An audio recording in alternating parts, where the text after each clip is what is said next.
আপনারা প্রতিটি ভোট কেন্দ্রে থাকবেন, কেউ যাতে নির্বাচনকে ভণ্ডুল করতে না পারে, কেওস এন্ড কনফিউশন তৈরি করে গোলা পানিতে যাতে মাছ শিকার করতে না পারে, আপনাদেরকে সচেতন থাকতে হবে। নির্বাচন যাতে অর্থবহ হয়, সুষ্ঠু, আপনাদের সচেতন থাকতে হবে। সচেতন আমরা নিজেদের মধ্যে কামড়াকামড়ি করবো না, নিজেদের মধ্যে ফেসবুকে আজেবাজে কথা লিখবো না।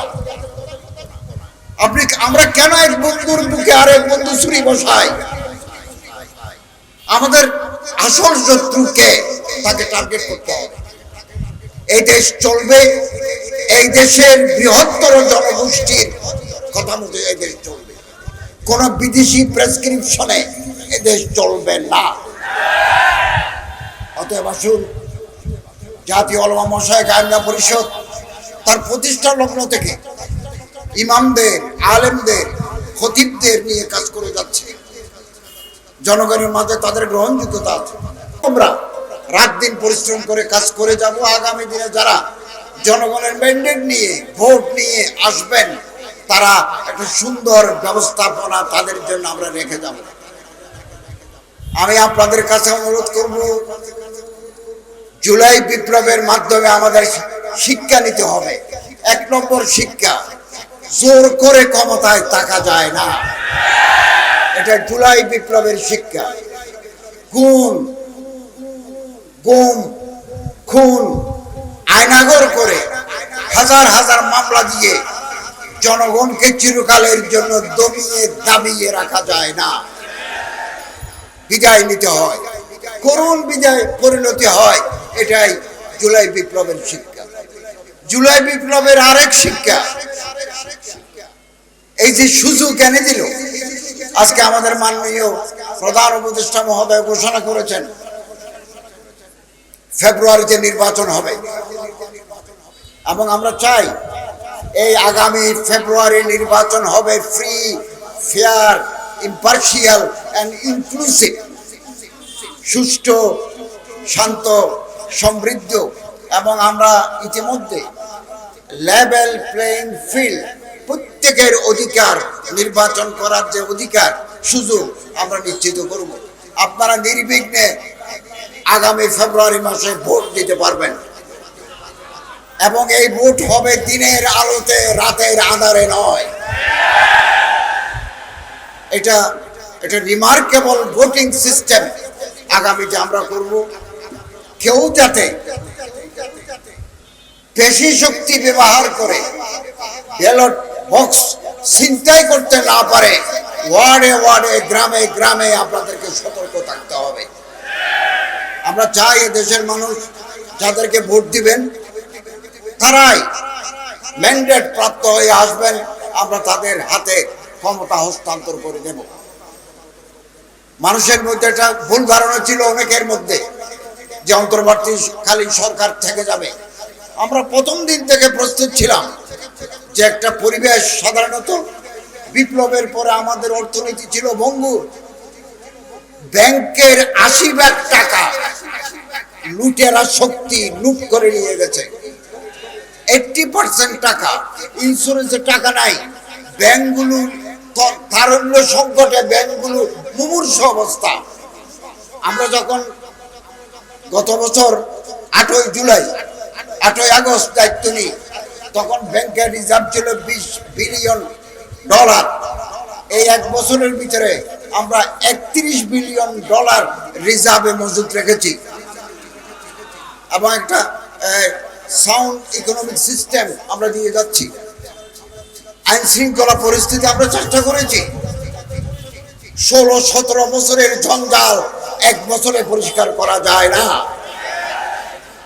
একটা বিশেষ দল নিজেদের লোক ঢুকে দিচ্ছে সব জায়গায়, তারা প্রশাসনের কর্মকর্তা কর্মচারী হয়ে গেছে, অন্য মানুষ আসতে পারে নাই। এগুলো পরিষ্কার করতে সময় লাগবে। আমরা আশাবাদী আগামী দিনে যারা আসবেন তারা জনগণের পালস অনুধাবন করে দেশকে উন্নতির পথে এগিয়ে নিয়ে যাবেন। আমি আপনাদের কাছে আহ্বান জানাবো, জুলাই বিপ্লব সুযোগ এনে দিয়েছে, আলেমদের এক হতে হবে। ঐক্যই শক্তি, শক্তি শান্তি। এই সুযোগ 54 বছর আর আগে আসে নাই। এখানে কোনো মিথ্যা মামলা নাই, এখানে কোনো খুন গুম আয়নাঘর নাই। আমরা একজন মানুষকে গুম করি নাই, আমরা ক্রস ফায়ার দিয়ে কিলিং আউটসাইড দি জুডিশিয়ারি আমরা করি নাই। আমরা স্বচ্ছতার সাথে রাষ্ট্র পরিচালনা করেছি। এটা এক বিশাল সুযোগ এনে দিয়েছে আলেম ওলামা যারা আদর্শকে পছন্দ করে, তারা একসাথে আসার একটা বিশাল সুযোগ আগামী দিনে তৈরি হয়েছে। এই সুযোগ যদি হাতছাড়া হয়ে যায়, আগামী 50 বছর আপনাদের পস্তাতে হবে। ত্যাগ স্বীকার করুন। এই ঐক্য পাকিস্তান হওয়ার পরে 1947 সনের পরে আলেম ওলামারা এক হয়েছিলেন 56 সনে। 52 দফা বিভিন্ন মতাদর্শের আলেম, বিভিন্ন মাকাতেবে ফিকির, ডিফারেন্ট স্কুল অফ থটের ওলামায়ে কেরাম 22 দফা 22 নাকাত 22 ডিমান্ড করে আলেমরা একটা ফর্মুলা দিয়েছিলেন। 56 সনের শাসনতন্ত্র রচিত হয়েছে। জাক ইস্কান্দার মির্জার কারণে, পাকিস্তানের সামরিক বাহিনীর কারণে সেটা সফল হয় নাই, কিন্তু আলেমরা এক হয়েছে। এখনো ভারতের যখন কোনো বিপদ আসে, সব শ্রেণীর আলেম এক প্ল্যাটফর্মে আসে। এক যেহেতু কনফারেন্স হয়, দেওবনে হয়, হায়দ্রাবাদে হয়, রামপুরায় হয়, সব জায়গায় হয়। বাংলাদেশের আলেমদেরকে শিক্ষা নিতে হবে। একলা চলো নীতি আমাদের, আমরা কাঙ্ক্ষিত পথে কাঙ্ক্ষিত মঞ্জিলে পৌঁছতে পারবো না। ঐক্যবদ্ধ শক্তি নিয়ে আমাদের পৌঁছতে হবে। বাংলাদেশে আগামী দিনে আলেমরা যদি এক হতে পারেন, আমরা যারা হাম ফিকির, হাম মাকসাদ, হাম মাশরাফ, হাম দিল, হাম খেয়াল, একই চিন্তা চেতনার মানুষরা যদি আমরা এক জায়গায় মিলিত হতে পারি, নতুন প্রভাত সূচিত হবে, নতুন ইতিহাস রচিত হবে আগামী দিনে। আপনি কল্পনা করতে পারবেন না। আসুন একজন আমরা প্রস্তুতি নিই। আমি আলহামদুলিল্লাহ আমার মন্ত্রণালয়ের অধীনে গেল বছর আমরা একটা নির্বিঘ্ন, স্বচ্ছন্দ, কনভেনিয়েন্ট একটা হজ জাতিকে উপহার দিয়েছি। 8 কোটি 20 লক্ষ টাকা হাজিদেরকে ফেরত দিয়েছি। এবং আমাদের মন্ত্রণালয়ের 64টি মসজিদ নীতিমালা, মসজিদ পরিচালনা নীতিমালা, একটা 2006 সালে ছিল। আরেকটা আমরা কাজ শুরু করেছি প্রায় শেষ পর্যায়ে। আমরা বড় বড় আলেম, ইমাম, বিভিন্ন সংগঠন নেতৃবৃন্দকে ডাকবো, তাদের সাথে মত বিনিময় করে আমরা একটা গ্যাজেট তৈরি করে দেব। কোন ইমামকে, কোন মসজিদের মুতওয়াল্লি তুমি চলে যাও, আজ থেকে তোমার চাকরি নাই, একথা বলে বিদায় করে দিতে পারবে না। আত্মপক্ষ সমর্থনের সুযোগ দিতে হবে ইমাম সাহেবকে। তার বিরুদ্ধে কোনো অভিযোগ থাকলে এটা কমিটি গঠন করে দিবেন, ওনার আত্মপক্ষ সমর্থনের সুযোগ দিতে হবে। এরপরেই ইমাম সাহেব আমাদের এই নীতিমালার আলোকে তিনি কোর্টে বিচার চাইতে পারবেন। এবং যে সমস্ত মসজিদের আর্থিক অবস্থা ভালো, আমরা নীতিমালায় লিখে দিয়েছি ওনাকে একটা ভালো বেতন দিতে হবে। 2015 সালের স্কেল অনুযায়ী বেতন দিতে হবে। এবং ওনার জন্য থাকার, ওনার বিবি বাচ্চা নিয়ে মসজিদের কম্পাউন্ডে থাকার ব্যবস্থা করতে হবে। এবং ওনাকে 2 ঈদে 2টা বোনাস দেওয়ার, আর্থিক যদি অবস্থা ভালো থাকে দিতে হবে। এরকম নীতিমালা আমরা করে যাচ্ছি। আমরা মনে করি বাংলাদেশের ইতিহাসে এটা মাইল ফলক হয়ে থাকবে। ওখানে যে ক্লজগুলো আছে, বিধিগুলো আছে, এগুলো আমরা ওলামায়ে কেরামদের সাথে, আইমে মাসাজিদের সাথে, ওলামা মাশায়েখ আইমে পরিষদের সাথে, ওই শানে সাহাবা ইমাম পরিষদের, শানে সাহাবা আইমে পরিষদের সাথে বসে, আরও যে সমস্ত সংগঠন আছে ওনাদের নেতৃবৃন্দের সাথে বসে আমরা এটা ফাইনাল করে গেজেট হিসাবে প্রকাশ করব। ওয়াকফ প্রশাসনকে আমি নতুনভাবে সাজিয়েছি, খুব ভালো একজন অ্যাডমিনিস্ট্রেটর দিয়েছি। আমাদের হাজার হাজার ওয়াকফের জমি বেহাত যুগ যুগ ধরে রাজনৈতিক নেতা রাজনৈতিক কর্মীরা খেয়ে ফেলেছে। আমি এগুলো উদ্ধারের কার্যক্রম শুরু করেছি। নওগাঁয় 52 বিঘা জমি ইতিমধ্যে আমরা উদ্ধার করে নিয়ে এসেছি, আরো কিছু উদ্ধার করব। এরপর আমি যাচ্ছি কিশোরগঞ্জ, ব্রাহ্মণবাড়িয়া, সিলেট, সুনামগঞ্জ, চট্টগ্রাম। ওখানে যে সমস্ত ওয়াকফের জমি দুর্বৃত্তরা দখল করে নিয়েছে, এগুলো উদ্ধার করে আবার ওয়াকফের কাছে ফেরত আসার জন্য আমরা কার্যক্রম হাতে নিয়েছি। আপনাদের সহযোগিতা করা দরকার। জনগণের কাছে আমাদের যেতে হবে, আপনাদের যেতে হবে। জনগণ প্রার্থী নির্বাচন করতে ভুল করে না। একটা কথা মনে রাখবেন, আমাদের ওয়াজ শুনে, আমাদের পানি পড়ানে, আমাদের কাছ থেকে তাবিজ নেয়, কিন্তু ভোট অনেক সময় আমাদের দিতে চায় না। কেন দিতে চায় না? আমাদেরকে পাবলিক ওরিয়েন্টেড, জনসম্পৃক্ততা থাকতে হবে। জনগণের সুখ, জনগণের দুঃখ, জনগণের আশা, জনগণের আকাঙ্ক্ষার সাথে আমাদের একাত্ম ঘোষণা করতে হবে। এখনো হাতে সময় আছে। আসুন আমরা পাবলিকের সাথে মিশে যাই। এদেশের কৃষক, এদেশের শ্রমিক, এদেশের জেলে, এদেশের তাঁতি, এদেশের রিক্সা চালক, এদেশের দিনমজুর, ক্ষেত মজুরের সাথে আমাদের বন্ধুত্ব করতে হবে। তাহলে আমরা এই দেশের চেহারা পাল্টাতে পারি। একজন আলেমকে মন্ত্রী বানাই, 2 জন আলেমকে পার্লামেন্টে পাঠাই, এই দেশে আদর্শিক রাষ্ট্র করা সম্ভব নয়। বিপুল সংখ্যক পার্লামেন্টে মেম্বার লাগবে। 5-10 জন আলেম যদি মন্ত্রী পরিষদে থাকে, তাহলে যে কোনো ডিসিশন হবে কোরআন এবং হাদিস ভিত্তিক। 1-2 জন পাঠিয়ে কিছু হবে না। ওনার আশেপাশে তো লোক নাই। আমি সব সময় বলি, আলেমদের মধ্যে একটা গ্রুপ থাকা দরকার, যারা স্পেশালাইজড আলেম, ভালো মুফতি, ভালো মুহাদ্দিস, ভালো মুতাকাল্লিম, ভালো মুফাসসির, ভালো বক্তা, ভালো লেখক, ভালো অনুবাদক, ভালো পার্লামেন্টেরিয়ান, ভালো সংসদ সদস্য আমরা যদি পাঠাতে পারি, চেহারা পাল্টে যাবে। সচিবালয়ের ভিতরে কয়জন আলেম সচিব আছে? আমার যখন একজন এডিশনাল সেক্রেটারি লাগে, একজন জয়েন্ট সেক্রেটারি লাগে, একজন ডিএস লাগে, ডিপ্টি সেক্রেটারি লাগে, ডানে বামে সামনে পিছনে কেউ নাই। ওই বিগত 16-17 বছরে যারা রিক্রুট, তারাই। তাহলে মানুষ পাবো কই? আমাদের মানুষ তৈরি করতে হবে। আগামী দিনে রাষ্ট্র পরিচালনার জন্য নতুন সচিব, নতুন ডিসি, নতুন ইউনো হওয়ার জন্য আপনারা তৈরি থাকুন। কেবল জিন্দাবাদ দিলে হবে না, গরম গরম বক্তৃতা করলে হবে না, পরিকল্পনা মাফিক এগিয়ে আসতে হবে, যাতে বাংলাদেশ একটা আদর্শিক রাষ্ট্রে পরিণত হতে পারে।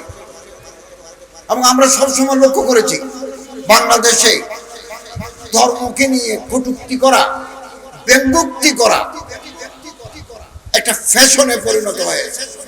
কিছুদিন পর পর তারা মাথা ছাড়া দিয়ে, আলহামদুলিল্লাহ দেশের তৌহিদি জনতা এই কটূক্তির বিরুদ্ধে সব সময় প্রতিবাদ মুখর হয়েছে। বাংলাদেশে আইন আছে, যে কোনো ধর্মের বিরুদ্ধে, ধর্মীয় নেতার বিরুদ্ধে কোনো আপত্তিকর মন্তব্য, কোনো কটূক্তি যদি করে, তাহলে বিদ্যমান আইনে তার সাজা হবে। আমাদের দেশে কিছু লোক ফেসবুকে এগুলো লিখে ধর্মীয় উন্মাদনা তৈরি করার জন্য। আমাদের সচেতন থাকতে হবে। বাংলাদেশ আবহমান কাল ধরে সাম্প্রদায়িক সম্প্রীতির দেশ। এখানে পূজা এবং ঈদ, রোজা একসাথে চলেছে এই দেশে।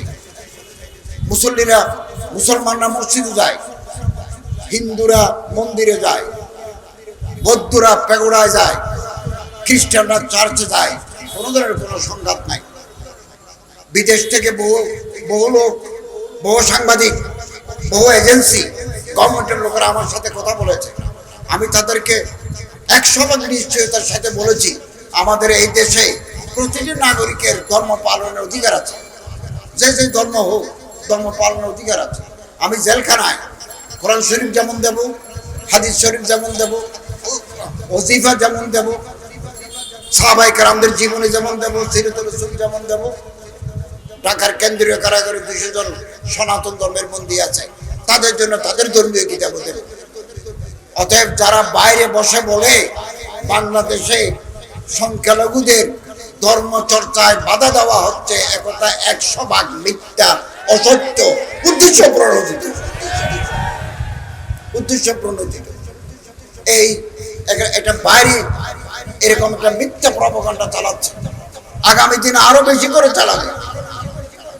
এদেশের আমরা প্রত্যেকে এদেশের নাগরিক, জ্ঞান চর্চার, ব্যবসা বাণিজ্য করার, ধর্ম চর্চা করার অধিকার প্রত্যেকের সমান। সুন্দর বাংলাদেশ, সুন্দর দেশ আমাদের। এই দেশে আজকে আমার খুব ভালো লাগছে যে আমাদের চিফ অ্যাডভাইজার, প্রধান উপদেষ্টা মহোদয় ফেব্রুয়ারি মাসে নির্বাচনের ঘোষণা দিয়েছেন। গত বছর 8ই আগস্ট যখন আমরা দায়িত্ব নেই, তখন দেশের সরকার ছিল না, পার্লামেন্ট ছিল না। হাইকোর্ট বলেছে এটা অন্তর্বর্তীকালীন সরকার দিয়ে দেশ চালাতে হবে, তারাই আগামীদের নির্বাচন দিয়ে নির্বাচিত প্রতিনিধিদের হাতে ক্ষমতা হস্তান্তর করবে।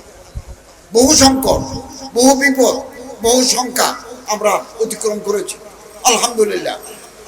আপনারা প্রতিটি ভোট কেন্দ্রে থাকবেন, কেউ যাতে নির্বাচনকে ভণ্ডুল করতে না পারে, কেউ কনফিউশন তৈরি করে গোলা পানিতে যাতে মাছ শিকার করতে না পারে, আপনাদেরকে সচেতন থাকতে হবে। নির্বাচন যাতে অর্থবহ হয়, সুষ্ঠু, আপনাদের সচেতন থাকতে হবে।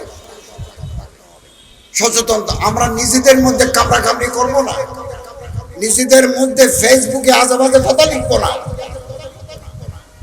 আমরা কেন এক বন্ধুর বুকে আরেক বন্ধু ছুরি বসাই? আমাদের আসল শত্রুকে তাকে টার্গেট করতে হবে। এই দেশ চলবে, এই দেশের বৃহত্তর জনগোষ্ঠীর কথা মতো এই দেশ চলবে। কোন বিদেশি প্রেসক্রিপশনে এই দেশ চলবে না। অতএব আসুন, জাতীয় উলামা মাশায়েখ আইমা পরিষদ তার প্রতিষ্ঠা লগ্ন থেকে ইমামদের, আলেমদের, খতিবদের নিয়ে কাজ করে যাচ্ছে। জনগণের মাঝে তাদের গ্রহণযোগ্যতা আছে এবং মুফতি আবরার সাহেব এবং হযরত মাওলানা আল্লামা নুরুল হুদা ফয়জী সাহেব এর নেতৃত্বে তারা সারা বাংলাদেশের গ্রামে গঞ্জে কাজ করে যাচ্ছে। এই সংগঠন বাংলাদেশ এখন পরিচিত, নন পলিটিক্যাল অর্গানাইজেশন। এই সংগঠন কোনো রাজনৈতিক সংগঠন নয়, মানুষের মাঝে দাওয়াত, তাবলীগ, তালিম, তাজকিয়া, ইসলাহে নফসের কাজ করে যাচ্ছে। আগামী দিনে এই সংগঠন আরো উন্নতির দিকে এগিয়ে যাবে ইনশাআল্লাহুল আজিজ। এবং বাধা, বিপত্তি, সংঘাত আগামী দিনে আসবে, এগুলোর মোকাবেলা করার জন্য আমাদের তৈরি থাকতে হবে। আল্লামা ইকবাল বলেন, বাদে মুখালিফ সে না ঘবরায় কাফ, ये तो चलती है तुझे ऊंचा उड़ाने के लिए। আমরা যখন বিমানে যাই 13,000 ফিট উপর দিয়ে যায়, 12,000 ফিট উপর দিয়ে যায়, নিচে যদি বাতাস চলে বিমানে এক লাফে 45 মিটার উপরে চলে যায়। তো আমরা যাত্রাপথে আমরা যদি বাধা আসে, তাহলে এর মাধ্যমে আমরা আরো এগিয়ে যাব, আমাদের শক্তি আগামী দিনে আরো বৃদ্ধি পাবে।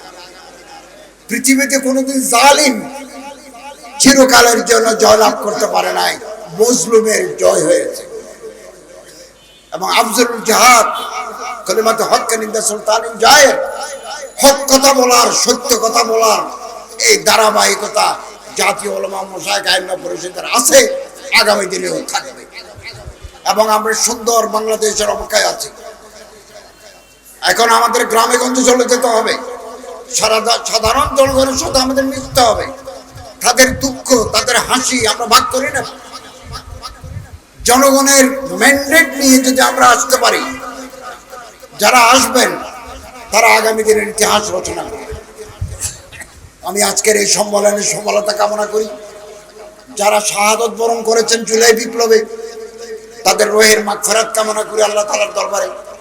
20,000 আহত, আমি এমন আহত ব্যক্তিকে হাসপাতালে দেখতে গেছি যার মুখ নাক নাই, যার ঠোঁট নাই, গলা পর্যন্ত দেখা যায়। আমরা কিছু সাহায্য করেছি তাদেরকে, রাশিয়ে গিয়ে তাদের নাক বানিয়ে এনেছি, মুখটা কেন তৈরি হয় নাই, এরকম ত্যাগ স্বীকার করেছে। মাদ্রাসার ছাত্রের চোখের ভিতরে গুলি, দুই চোখের ভিতরে গুলি। আমি তো মনে করি তাদের এ রক্ত, তাদের এ ত্যাগ বৃথা যেতে পারে না। আগামী দিনেও যে কোনো চ্যালেঞ্জ মোকাবেলার জন্য আপনাদের তৈরি থাকতে হবে। প্রয়োজনে আমরা আবারও রক্তের নজরানা দেব, ফেসিবাদকে দেশে আমরা প্রতিষ্ঠা হতে দেব না। আল্লাহ তাআলা তৌফিক দান করুন, আমিন। ওয়া আখিরু দাওয়ানা আলহামদুলিল্লাহি রাব্বিল আলামিন। আমি আপনাদের কাছে দোয়া চাই, আল্লাহ তাআলা তৌফিক দান করুন, আমিন।